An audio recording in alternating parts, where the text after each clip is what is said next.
जय श्री कृष्णा। राधे राधे मेरे प्यारे भक्त जनों। आज आप सुनेंगे बृहस्पति बार व्रत कथा। भारत वर्ष में एक प्रतापी और दानी राजा राज करता था।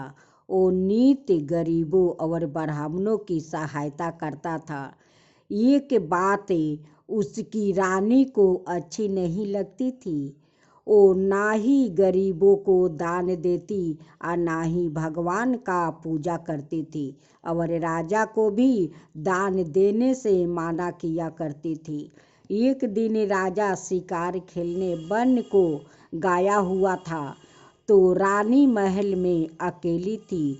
उसी समय बृहस्पति देव साधु भेष में राजा के महल में भिक्षा के लिए आए और भिक्षा मांगने लगे। रानी ने भिक्षा देने से इनकार किया और कहा, हे साधु महाराज, मैं तो दान पुण्य से तंग आ गई हूँ।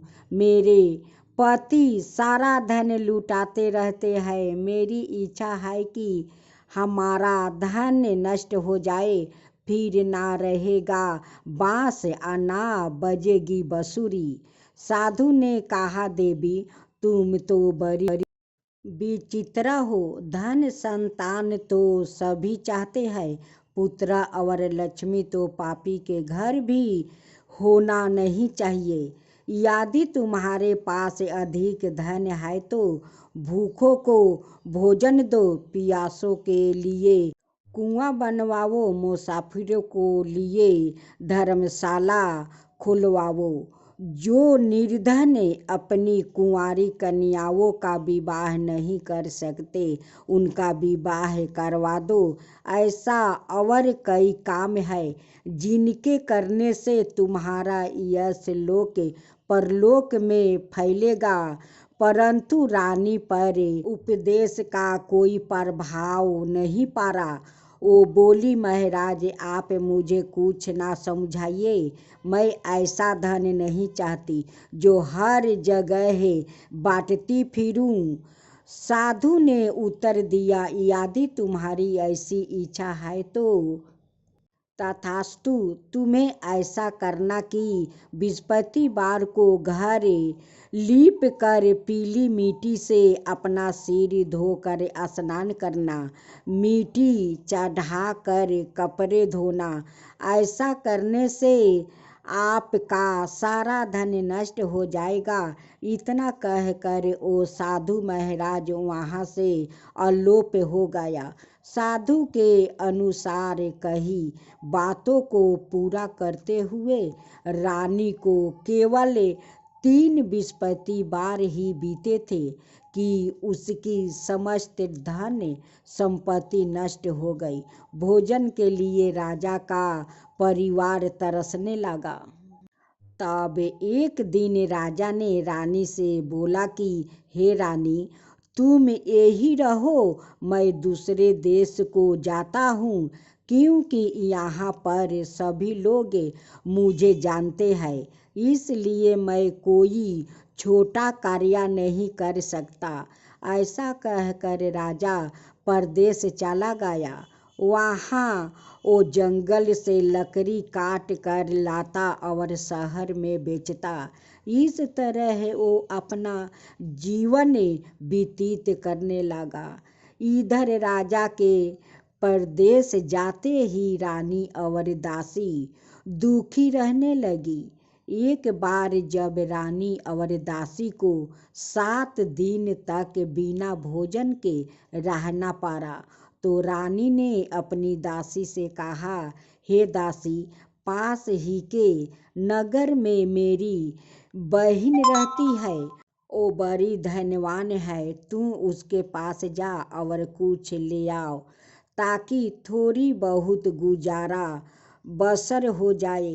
दासी रानी की बहन के पास गई। उस दिन गुरुवार था और रानी की बहन उस समय बृहस्पतिवार व्रत की कथा सुन रही थी। दासी ने रानी की बहन को अपनी रानी का संदेश दिया, लेकिन रानी की बड़ी बहन ने कोई उत्तर नहीं दिया।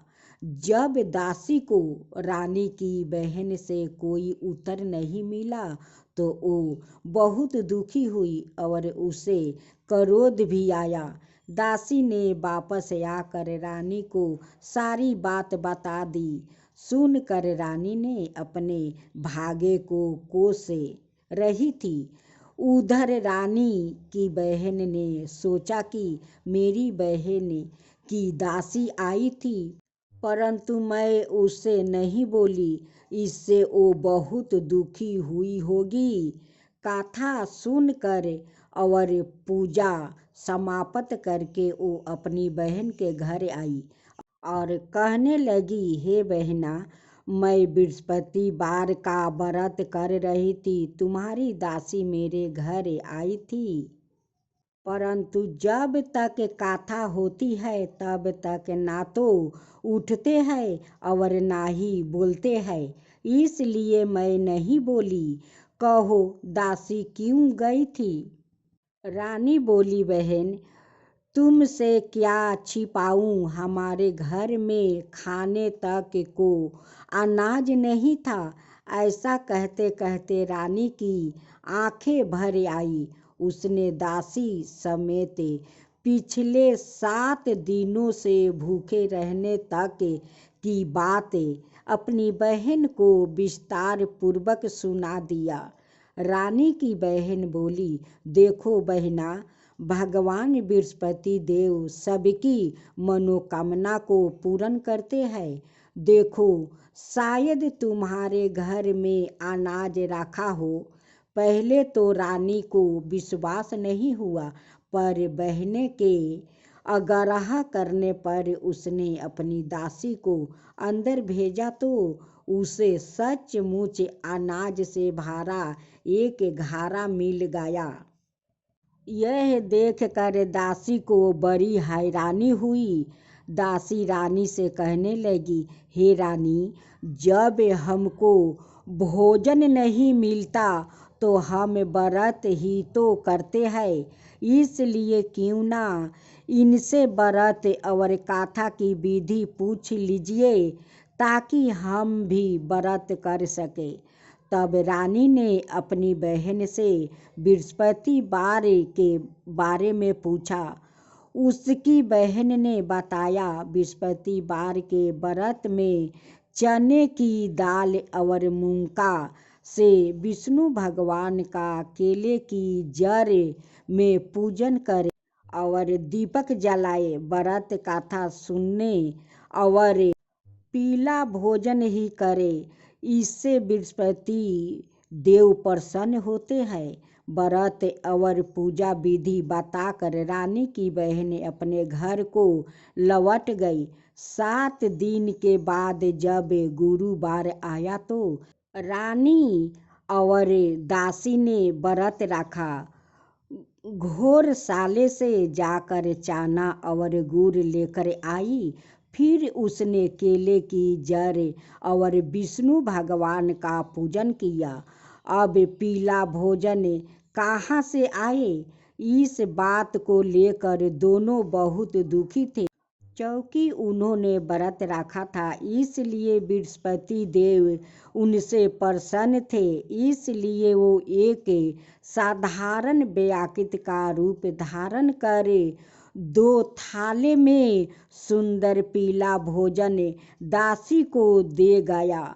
भोजन पाकर दासी प्रसन्न हुई और फिर रानी के साथ मिलकर भोजन ग्रहण किया।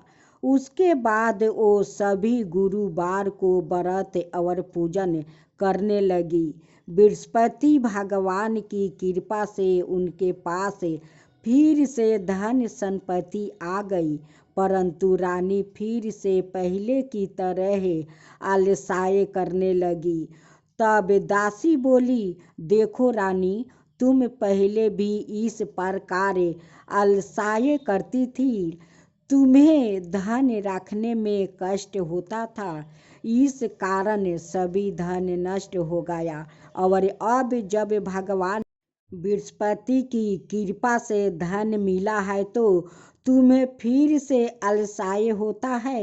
रानी को समझते हुए दासी कहती है कि बड़ी मुसीबतों के बाद हमने यह धन पाया है, इसलिए हमें दान पुण्य करना चाहिए, भूखे मनुष्यों को भोजन कराना चाहिए और धन को शुभ कार्य में खर्चा करना चाहिए, जिससे तुम्हारे कुल का यश बढ़ेगा, स्वर्ग की प्राप्ति होगी और पितरा प्रसन्न होंगे। दासी की बात मानकर रानी अपना धन शुभ कार्य में खर्चा करने लगी, जिससे पूरे नगर में उसका यश फैलने लगा।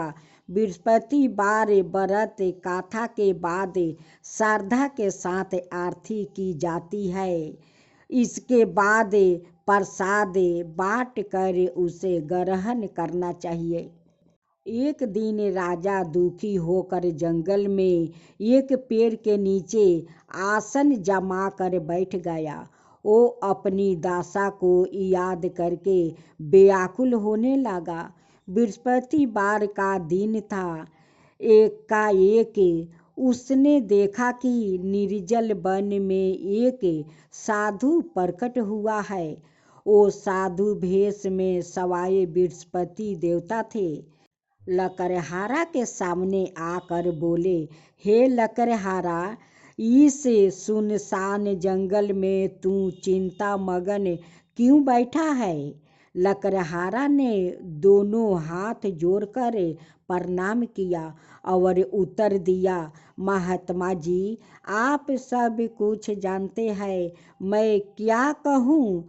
यह कहकर रोने लगा और साधु को अपनी आत्मकथा सुनाई। परमात्मा जी ने कहा, तुम्हारी स्त्री ने बृहस्पति के दिन बृहस्पति भगवान का निरादर किया है, जिसके कारण रूठ होकर उन्होंने तुम्हारी यह दशा कर दिया है। अब तुम चिंता को दूर करके मेरे कहने पर चलो तो तुम्हारा सब कष्ट दूर हो जाएगा और भगवान पहले से भी अधिक संपत्ति देंगे। तुम बृहस्पति के दिन कथा किया करो, 2 पैसे के चना मुनका लाकर उसका प्रसाद बनाओ और शुद्ध जल से लोटे में शक्कर मिलाकर अमृत तैयार करो। कथा के पश्चात अपने सारे परिवार और सुनने वाले प्रेमियों में अमृत और प्रसाद बांट कर आप भी ग्रहण करो। ऐसे करने से भगवान तुम्हारी सब मनोकामना पूरी करेंगे। साधु के ऐसे वचन सुनकर लकड़हारा बोला, हे प्रभु, मुझे लकड़ी बेचकर इतना पैसा नहीं मिलता जिससे भोजन के उपरांत कुछ बचा सकूं। मैंने रात्रि में अपनी स्त्री को व्याकुल देखा है। मेरे पास कुछ भी नहीं जिससे मैं उसकी खबर ले सकूं। साधु ने कहा, हे लकड़हारा, तुम किसी बात की चिंता मत करो। बृहस्पति के दिन तुम रोजाना की तरह लकड़ी लेकर शहर को जाओ। तुमको रोज से दोगुना धन प्राप्ति होगा, जिससे तुम भली भांति भोजन कर लोगे और बृहस्पति देव की पूजा का सामान भी आ जाएगा। इतना कहकर साधु अंतर्ध्यान हो गए। धीरे धीरे समय व्यतीत होने पर फिर वही बृहस्पतिवार का दिन आया और लकड़हारा जंगल से लकड़ी काट कर किसी शहर में बेचने गया। उसे उस दिन और दिन से अधिक पैसा मिला। राजा ने चना गुड़ आदि लाकर गुरुवार का व्रत किया। उस दिन से उसके सभी क्लेश दूर हुआ। परंतु जब दोबारा गुरुवार का दिन आया तो बृहस्पतिवार का व्रत करना भूल गया। इस कारण बृहस्पति भगवान नाराज हो गए। उस दिन उस नगर के राजा ने विशाल यज्ञ का आयोजन किया और शहर में यह घोषणा करवा दी कि कोई भी मनुष्य अपने घर में भोजन ना बनावे ना आग जलावे। समस्त जनता मेरे यहाँ भोजन करने आवे। इस आज्ञा को जो ना मानेगा उसे फांसी की सजा दी जाएगी। इस तरह की घोषणा संपूर्ण नगर में करवा दी गई। राजा की आज्ञा अनुसार शहर के सभी लोग भोजन करने गया, लेकिन लकड़हारा कुछ देर से पहुंचा, इसलिए राजा उसको अपने साथ घर ले आया और ले जाकर भोजन करवा रहे थे तो रानी की दृष्टि उस खूंटी पर पड़ी जिस पर उसका हार लटकाया हुआ था। वहाँ पर दिखाई नहीं दिया। रानी ने निश्चय किया कि मेरा हार इस मनुष्य ने चुरा लिया है। उसी समय सिपाहियों को बुलाकर उसको कारावास में डलवा दिया गया। जब लकड़हारा कारागार में पड़ गया और बहुत दुखी होकर विचार करने लगा कि ना जाने कौन से पूर्व जन्म के कर्म से मुझे यह दुख प्राप्ति हुआ है, और उसी साधु को याद करने लगा जो कि जंगल में मिला था। उसी समय तत्काल बृहस्पति देव साधु के रूप में प्रकट हुए और उसकी दशा को देखकर कहने लगे, अरे मूर्ख, तूने बृहस्पति देव की कथा नहीं करी, इस कारण तुझे दुख प्राप्ति हुआ है। अब चिंता मत कर, बृहस्पतिवार के दिन कारागार के दरवाजे पर 4 पैसा पड़े मिलेगा।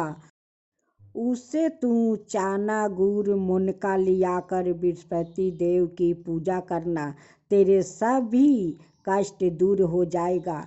इस तरह रात्रि के सपने को देखकर राजा प्रातःकाल उठा और खूंटी पर हार देखकर लकड़हारा को बुलाकर क्षमा मांगी और लकड़हारा को योग्य सुंदर वस्तु आभूषण देकर विदा कर दिया।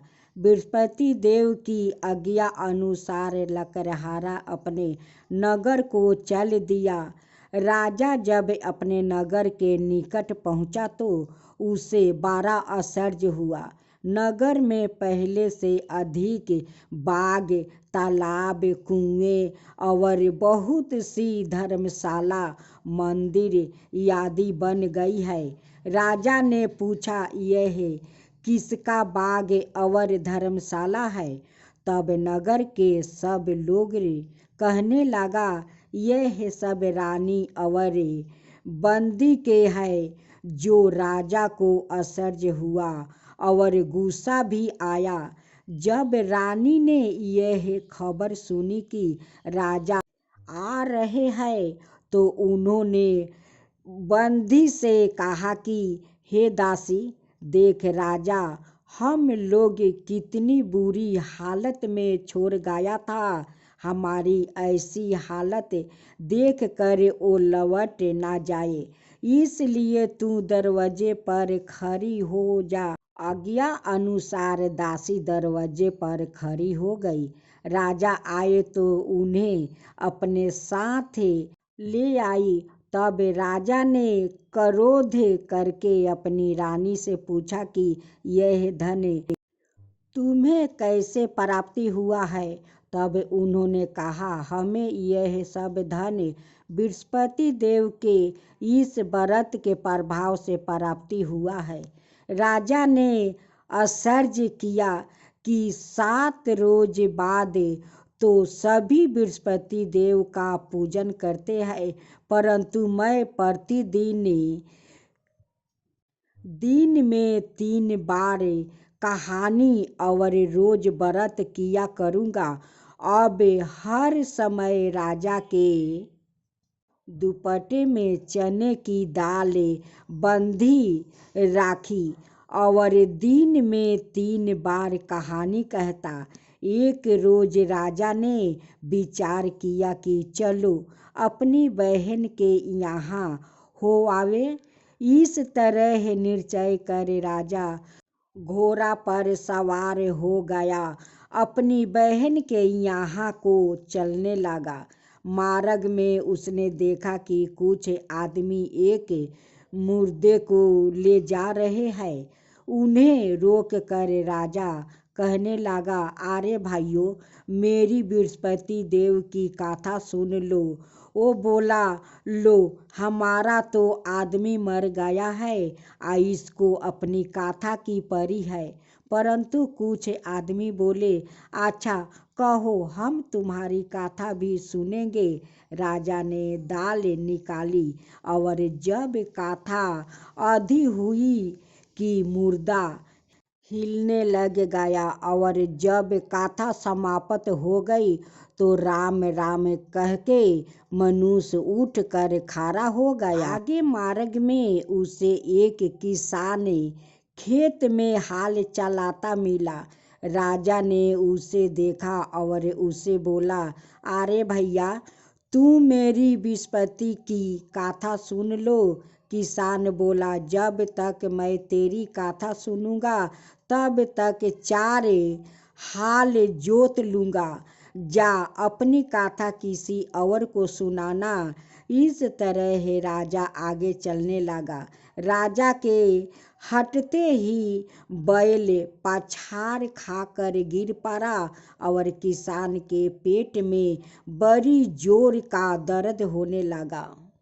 उस समय उसकी माँ रोटी लेकर आई। उसने जब यह देखा तो अपने पुत्र से सब हाल पूछा और बेटे ने सभी हाल कह दिया। तो बुढ़िया दौड़ी दौड़ी उस घोड़सवार के पास गई और उससे बोली कि मैं तेरी कथा सुनूंगी, तू अपनी कथा मेरे खेत पर चलकर ही कहना। राजा ने बुढ़िया के खेत पर जाकर कथा कही, जिसके सुनते ही वो बैल उठ खड़ा हुआ और किसान के पेट का दर्द भी बंद हो गया। राजा अपनी बहन के घर पहुंचा। बहन ने भाई की खूब मेहमानी की। दूसरे रोज प्रातःकाल राजा जागा तो वो देखने लगा कि सब लोग भोजन कर रहे हैं। राजा ने अपनी बहन से कहा, ऐसा कोई मनुष्य है जिसने भोजन नहीं किया हो? मेरी बृहस्पति बार की कथा सुन ले। बहन बोली, हे भैया, यह देश ऐसा ही है कि पहले यहाँ लोग भोजन करते हैं, बाद में अन्याय काम करते हैं। अगर कोई पड़ोस में हो तो देखाओ। वो ऐसा कहकर देखने चली गई, परंतु उसे कोई ऐसा व्यक्ति नहीं मिला जिसने भोजन ना किया हो। और वो एक कुम्हार के घर गई जिसका लड़का बीमार था। उसे मालूम हुआ कि उनके यहाँ 3 रोज से किसी ने भोजन नहीं किया है। रानी ने अपने भाई की कथा सुनने के लिए कुम्हार से कहा। वो तैयार हो गया। राजा ने जाकर बृहस्पति की कथा कही, जिसको सुनकर उसका लड़का ठीक हो गया। अब तो राजा की प्रशंसा होने लगी।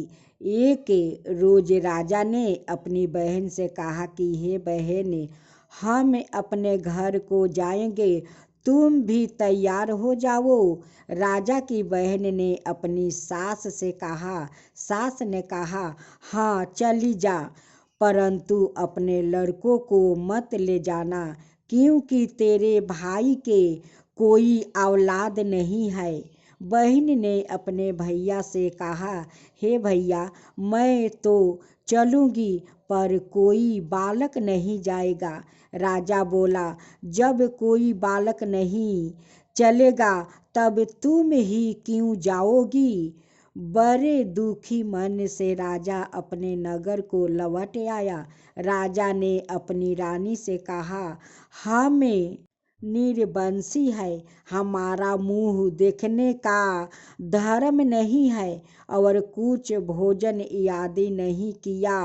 रानी बोली, हे प्रभु, बृहस्पति देव ने हमें सब कुछ दिया है, वो हमें औलाद अवश्य देंगे। उसी रात को बृहस्पति देव ने राजा से सपने में कहा, हे राजा, उठो, सभी सोच त्याग दो, तेरी रानी गर्भ से है। राजा की यह बात सुनकर बड़ी खुशी हुई। 9 महीने में उसके गर्भ से एक सुंदर पुत्र पैदा हुआ। तब राजा बोला, हे रानी, स्त्री बिना भोजन के रह सकती है पर बिना कहे नहीं रह सकती। जब मेरी बहन आवे तुम उसके कुछ कहना मत। रानी ने सुनकर हाँ कर दिया। जब राजा की बहन ने यहाँ शुभ समाचार सुना तो वो बहुत खुश हुई और बधाई लेकर अपने भाई के यहाँ आई। तभी रानी ने कहा, घोड़ा चढ़कर तो नहीं आई, गाधा चढ़ी आई है। राजा की बहन बोली, भाभी, मैं इस प्रकार ना कहती तो तुम्हें औलाद कैसे मिलती। बृहस्पति देव ऐसे ही है, जैसी जिसका मन में कामना है सभी को पूर्ण करते हैं। जो सादा भावना पूर्वक बृहस्पति वार का व्रत करता है, वो कथा पढ़ता है अथवा सुनता है, दूसरों को सुनाता है, बृहस्पति देव उसकी सभी मनोकामना पूर्ण कर देते हैं। भगवान बृहस्पति देव उसकी सदाई रक्षा करते हैं। संसार में जो मनुष्य सादा भावना से भगवान जी का पूजन व्रत सच्चे हृदय से करते हैं तो उनकी सभी मनोकामना पूर्ण कर देते हैं। जैसी सच्ची भावना से रानी और राजा ने उनकी गाथा का गुणगान किया तो उनकी सभी इच्छाओं बृहस्पति देव जी ने पूर्ण की। इसलिए पूर्ण कथा सुनने के बाद प्रसाद लेकर जाना चाहिए। हृदय से उनका मनन करते हुए जयकारा बोलना चाहिए।